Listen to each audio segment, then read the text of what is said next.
வாழ்க்கையில செல்வாக்கு எல்லாமே நிறைய இருக்கு. ஆனா மனதுல மகிழ்ச்சி இல்ல அப்படின்னு சொல்லிட்டு நிறைய பேர் சொல்றத கேட்டிருக்கோம். இந்த மனத்தன்மைக்கு காரணம் என்ன? நம்முடைய மனதினுடைய ஊக்கம் தான். இதற்கு ஒரு அழகான ஒரு சிறிய கதையை பார்க்கலாம். ஒரு பெற்றோர் இருக்கிறாங்க. அவங்களுக்கு 2 பிள்ளைகள் இருக்கிறாங்க. அதுல மூத்தவன் பாத்தீங்கன்னா குறும்புக்காரன், எதிர்மறையான சிந்தனையை கொண்டவன். ஆனால் இளையவன் 2வது மகனோ நேர்மறையான சிந்தனையை கொண்டவன். ஒரு நாள் பெற்றோர்கள் 2 பேரும் வெளியே போறாங்க, வெளியூருக்கு. அப்ப அவங்க என்ன பண்றாங்கன்னா 2 பிள்ளைகளையும் தனித்தனி அறையில விட்டுட்டு பெரியனுடைய அறையில விளையாட்டு பொம்மைகள், நல்ல வண்ணமயமான பொம்மைகள், மடிக்கணினி எல்லாமே வச்சுட்டு போறாங்க. ஆனா சிறியனுடைய அறையில் 2வது மகனுடைய அறையில பாத்தீங்கன்னா வெறும் களிமண்ணை மாத்திரம் வச்சுட்டு போயிடுறாங்க.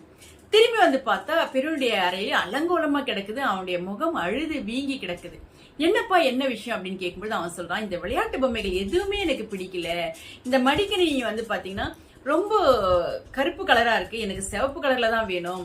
எனக்கு இந்த பொம்மைகள்லாம் ரொம்ப சின்னசா இருக்கு, வேண்டாம் அப்படின்னு சொல்லுவோம். உடனே பயந்துட்டே போயிட்டு சிறியவனுடைய அறையில போய் பாக்குறாங்க. அங்க போய் பார்த்தா அவன் அந்த களிமண்ணை வைத்து நிறைய பொம்மைகளை விதவிதமாக செய்திருக்கிறான். தன் பெற்றோரிடம் காட்டி மகிழ்கின்றான். இன்றைய உலகில் இதைத்தாங்க நம்ம பாக்குறோம். நல்ல புகழ், பதவி, அதிகாரம், செல்வாக்கு எல்லாமே இருக்கும். ஆனா நான் மகிழ்ச்சியா இல்லைன்ட்டு நிறைய பேர் சொல்றதை நம்ம கேட்டிருக்கோம்.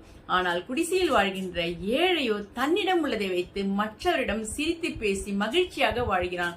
இது எல்லாத்துக்குமே காரணம் நம்மளுடைய மனதினுடைய ஊக்கம் தாங்க. ஞானி ஒருத்தர் கவலையை பற்றி சொல்லுவார், ஒரு மனிதன் தனக்கு நடந்த வருத்தத்தை விட அதை பற்றி தனக்குள் ஏற்பட்ட அபிப்பிராயத்தின் மூலமே அதிகமாக வருத்தப்படுகிறான் அப்படின்னு சொல்லுவாரு. எனவே நம்மளுடைய மனத்தன்மைக்கு எல்லாம் காரணம் மனதினுடைய ஊக்கம். எப்பொழுதுமே நம்ம மனசை ஊக்கத்தோட வைத்துக்கொண்டு நம்ம வாழ்க்கையை மகிழ்ச்சியாக வாழ்வோம்.